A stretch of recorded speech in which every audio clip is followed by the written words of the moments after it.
CollectAWrestlePalooza. CollectAWrestlePalooza. What's up, wrestling card nuts? Tom here from CollectAWrestlePalooza. I've got 3 envelopes to open up today. They look like they're all slabs just based on the size of the package, so I'm assuming that they're all slabbed wrestling cards. Excited to see what's inside. Let's get right to it. First envelope here. Yes, a big boy, Hulk Hogan #1. And it's not the Topps version, it is the OPG. This is my favorite wrestling card of all time if I had to pick one. It is just so iconic. It's a nicer photograph than the 82 All-Stars, and it's the first licensed product to feature Hulk Hogan. And this is the rarer OPG version. There's also Scanlens, which is an Australian brand that comes up very, very rare. I have been very close to buying a Scanlens version of this card before, but it hasn't really come into place for me. But I do own a couple of OPGs. I don't own any of the Topps ones. I feel like the Topps ones are still more produced and more abundant, and I feel like if you're going to buy them, the OPG version is the way to go. Now, I got this for a steal. Why? I think it's because it's in a KSA holder. I don't know much about KSA, but I saw it on eBay and I looked at the insignia for KSA, and it's a Canadian company, obviously, by the Canadian maple leaf in the logo there. So I took a risk that maybe KSA is a reputable grading company in Canada, and I just don't know much about it. Folks know, please leave comments and inform me. But the overall condition of the card appeared to be pretty good. It's a 6.5. The other one I own, I believe, is a 4 from PSA, which I overpaid for by today's standards, but these cards have gone down in value just like the rest of the hobby. Regardless, I do think this is a good long-term play. Again, it's the most iconic card of all time for Hulk Hogan, in my opinion. And I do like the yellow background. There's a blue background version as well. The reason I like the yellow background is 2 reasons. 1, I think it's more aesthetically pleasing, and 2, it is card #1 from the 85 set. So again, Hulk Hogan, the GOAT. Let's see what it says on the back. The OPG versions do have the writing in French as well as English. Off the top of my head, I actually don't know how this relates to the Topps back because I don't own any of the Topps 85 Hogan #1s. Again, if you know, please leave a comment and inform me. But this says, World Wrestling Federation champion Hulk Hogan took his championship belt from the Iron Sheik in January of 1984. And I don't even believe that wasn't a big event. I think it might have even been a house show, which adds to the mystique for me that Hulk Hogan's title reign started during some house show or some small event. It wasn't even during a WrestleMania or something like that. Can you imagine a title change today happening in a small event, or at least a consequential title change, like the beginning of the reign of the greatest heavyweight champion of all time, at least in terms of WWF? The Hulkster takes on all challengers. He has 24-inch biceps. They don't say pythons there, they say biceps. I remember as a kid getting out my tape measure and measuring my own biceps. Any other viewers have done the same thing, please leave a comment and tell me your stories. But I certainly did not get 24 inches. And I remember as a kid wondering if that meant around your bicep, if that meant from top to bottom of your bicep. I just couldn't imagine getting 24 inches unless you measured your entire arm from the shoulder to the elbow. I said, maybe that's how he's measuring it, but I do think they meant circumference, or around the edge of his bicep was actually 24 inches.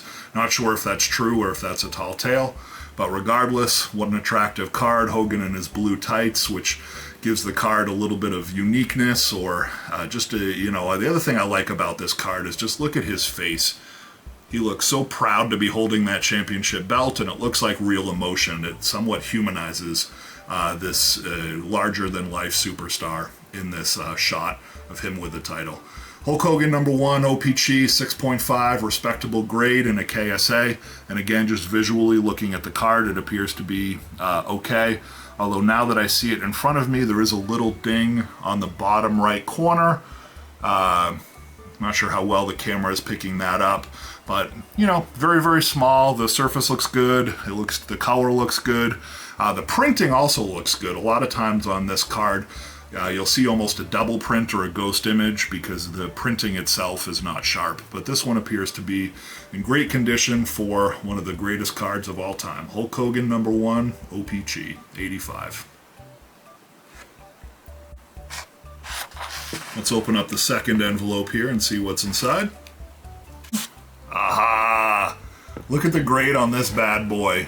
Gem Mint 10 for 1991 Merlin WWF. And I like to put this card beside the other card here. You can see that the Merlin is slightly smaller, which makes it unique in the wrestling card portfolio, and I do think that they're incredibly attractive cards. 91 Merlins have nice sharp images, the color on them, just the way that they designed the card with the borders are unique to the Superstar. So you can see here the red border is very attractive against the Legion of Doom or the Road Warriors photograph. It's one of the most amazing pictures of Hawk and Animal. Hawk doing his wings and Animal crouched down. That's just how you want to see them. And with the black spikes on the red shoulder pads, that's one of their most iconic designs, at least in terms of the WWF. Prior to that, they wore black spikes and black garb a little bit more than the red. But for the Legion of Doom, like I said, finding a Merlin card in a Gem Mint 10, I wanted to snatch it up. The price wasn't too bad. I believe it was low three figures, maybe even under $100 when I bought it, and that has to do with the depression in cards in general, in my opinion. And the reason I know that they're hard to grade is I've graded some pack fresh 91 Merlins. I've graded, I've opened up the packs, pulled the best condition ones that I could find. If folks want to see evidence of that, please look earlier on my channel. I do have some PSA grade videos, both previews and then also the results. And you'll see that some of these pack fresh Merlin cards did not get anywhere near 10. Some of them got 6s, some of them got 8s, things in that category. And I did get a few 9s on my Undertaker rookies, which was wonderful. I was very happy that I got 9s on cards like Undertaker's, but really wanted a 10. Wanted a 91 Merlin Gem Mint 10 in my collection. Found one on eBay, and it happened to be of the Legion of Doom, which is one of my favorite cards from that set. So jumped all over it. Really, really excited to own this card. 1991 Merlin Legion of Doom, the Italian version, which is not the most sought after of the Merlins, but in a Gem Mint 10 grade, can't go wrong. Card number 75. And let's grab the final envelope here. And the final card is a 1989 classic Hulk Hogan in a near mint 7. Folks that watch my channel know I'm somewhat obsessed with these 1989 classics. I know you've heard it before, but I'll say it again in case this is your first time watching the channel. This is not the 1990 classic.